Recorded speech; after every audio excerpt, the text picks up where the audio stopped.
西太后の恋人といえば、人々はすでに多くのことを知っていますが、西太后の恋人の中に若くてハンサムなベーレがいることを人々は滅多に知りません。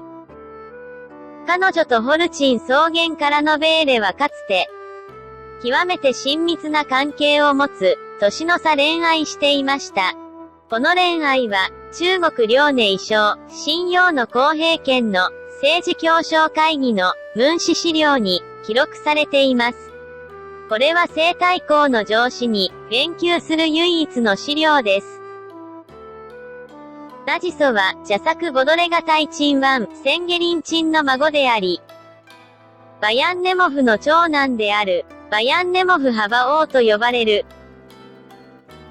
10歳前に、ナジソは北京で勉強しました。10歳になったら武芸を学びます。20歳にならないうちに、新王朝の県正門の自衛を務めました。ナジソは聡明で、公著に認められ、標備曹一等の自衛として昇格させ、西太后と公著皇帝を専門に守っています。西太后の誕生日は正月15日です。毎年誕生日のお祝いため、西太后は祝えんのはユンデンに酒を備えて、宴を設けて、芝居を鑑賞します。1888年正月14日の卯の時、西太后の蘭華は宮殿を出て、堂々と祝えんに向かっています。隊列が正直門を出ようとした時、道端で爆竹が鳴り、蘭華に近いナジソの乗った馬が突然驚いて、巨本し、前後に衝突しました。なんと西太后の蘭華にぶつかった。ナジソは気が動転して途方に暮れた。ナジソは急いで西太后のカゴの前にひざまずいて連々地面にぬかずく。母妻は万死に値すると言い続けました。西太后は怒号して、どの大胆など妻がカゴにぶつかるのですか。宦官は急いで、一等自衛のホルチンナジソベーレです、と答えました。西太后は頭を上げなさい、と命令しました。ナジソが顔を上げて、西太后の目の前のナジソは、額が大きい、知人の将で、眉目秀麗で、唇が赤くて、歯が白くて、本当に立派な男です。西太后は、見惚れちゃった。長い間経ってからやっと、ナジソを死刑から免除のはつわした。当時、ナジソは22歳ちょうどでした。ナジソが、自衛のところに帰ってきたら、高級の宦官が、突然命令を伝達に来まして、西太后は、上司があって、ナジソを、宮殿に入らせる。祝えんの、半雲殿の入り口に来たとき、宮女は、彼を西太后、殿内に案内しました。ナジソは口頭しながら言いまして、太后は死罪を免じてください。太后の命令がある限り、奴妻は必ず従います。そこで西太后は、手ずからナジソをベッドに引き込んだ。それから、機会があれば、西太后は、ナジソを宮殿に呼び寄せる。西太后は、ナジソを便利に宮殿へ連れ込むために、高所15年、1889年、正月21日に、西太后が、石を出して、ナジソベレーを、内大臣と任命した。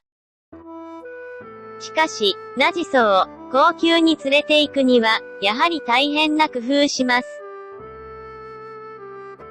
新王朝は、宦官と宮女を除いて、すべての人は皇宮に入ることを厳禁すると、厳しく規定しています。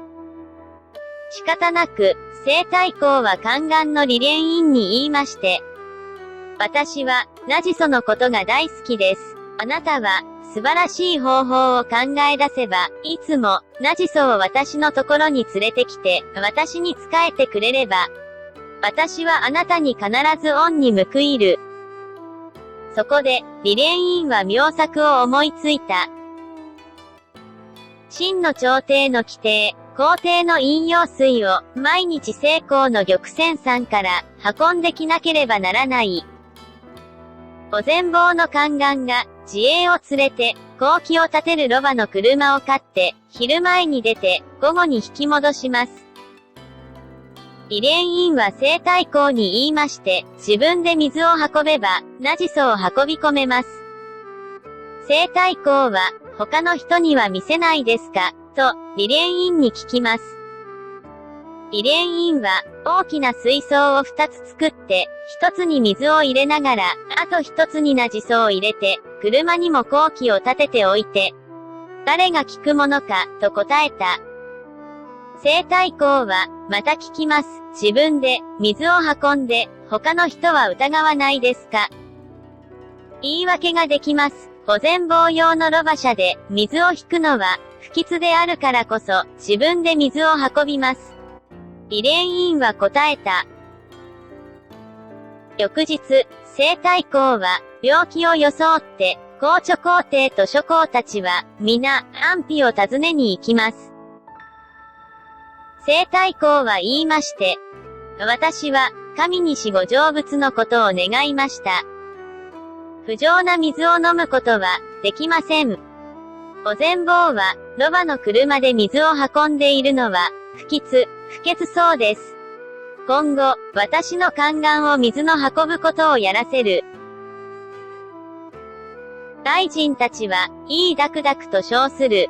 それから、西太后の宦官たちは、毎日車を押して水を運び、水槽の中には、ナジソが隠れています。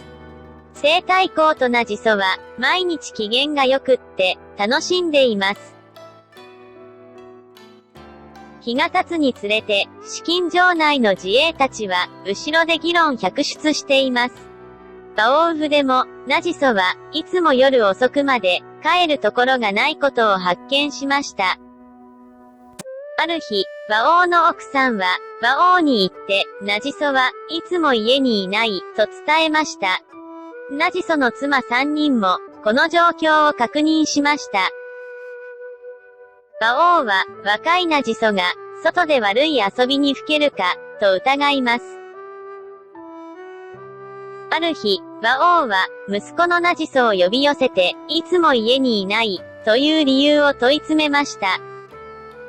ナジソは、真実を吐露する勇気がなくて、盗人を防ぐために、建正門の持ち場を離れられない、と言い逃れた。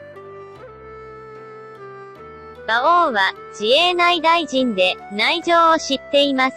自衛たちは、交代ではないですか、と聞きます。ナジソは、私は、ベーレ、役の自衛です。他の自衛よりも、責任が重いです。私は多くの責任を負うべきです。と答えた。馬王は、この話が正しいと思って、もう問い詰めませんでした。また、しばらくすると、朝廷内外の世論は、ますます湧き立った。この時、西太后は、昼にも、ナジソを家に帰らせませんでした。馬王と、親しくしている王公たちは、この状況を、馬王に伝えました。当時、馬王は、法華以上の旧門提督、両自衛、内大臣、御前大臣、など数十の職務を担当していました。地位が高く、法華以上では、馬藩長、と呼ばれていました。馬王は、ナジソと西太后の貫通のニュースを知った後、晴天の霹靂のようです。このことが、一旦漏れたら、彼の家族が、必ず続中され、彼らの先祖代々、朝廷のために、立てた戦功が、きっと瞬間に、壊されられます。真相を明らかにするために、宮殿内の防衛を調べることを名目に、馬王は、各殿を巡視し、この機会を利用して、西太后にご安否を尋ねる。当時、ちょうど、西太后は、ナジソと向かい合って、お茶を飲んでいたところで、宦官の報告を聞いた後、西太后は、どうしようもなく、馬王を宮殿に入らせて安否を伺わざるを得ない。ナジソは、避けたいですが、西太后は、許されない。馬王は、ひざまずいて、安否を尋ねるとき、西太后と向かい合って、お茶を飲みながら、談笑している息子のナジソを見ました。1890年の正月のある日、ナジソは、馬王府に帰りました。馬王は、息子のナジソを責めて、そして、君主に伴うは、虎に伴うがごとしの利害を、ナジソに分析します。身を任せざるを得ない、仕方がないです、とナジソが答えた。このことは、ナジソだけを恨むわけにはいかれない。馬王も理解のように、間もなく、このことについて、妥当な方法を探すため、馬王は、心安い王公たちと相談した。ある朝、馬王は高所皇帝に、息子たちを連れて故郷に帰り、父の宗王の墓を掃除します、と創生します。馬王は、ホルチンさよく後期に帰ってから、二人の子供と相談した後、ナジソを殺して、家族を守ることを決めました。ナジソも、武王の決定に従って、自分の死に通して、家族を救いのことを同意した。すぐさま、ナジソは、三つの要求を出しました。一つは、息子のアボクジ霊系が幼いので、彼を立派に育て上げますように。二つ目は、死んだら先祖の墓に埋められるかどうかです。三つ目は、死の前に、出身のホルチン草原で、3回狩りをしと願います。馬王は、直ちに承諾した。清明節の3日間前に、馬王は、3人の息子を連れて、馬車で、牛と羊の祭物を引っ張る。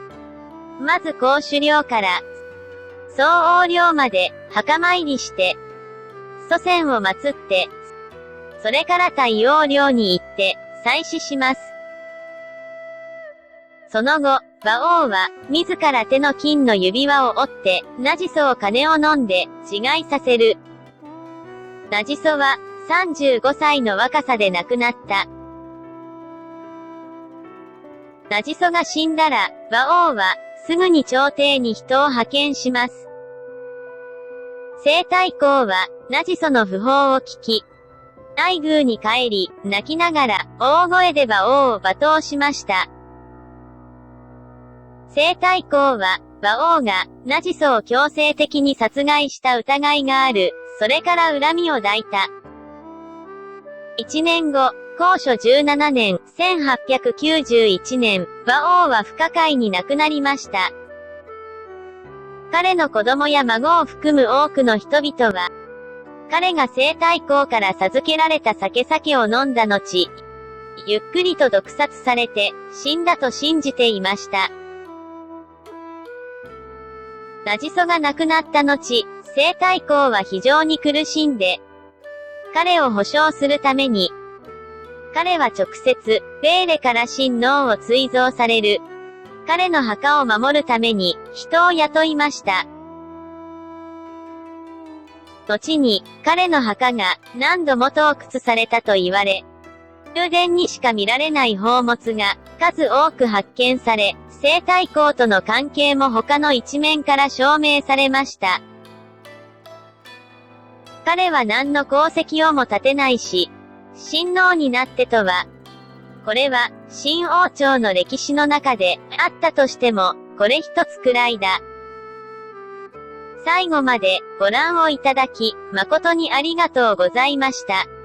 また、次の動画で、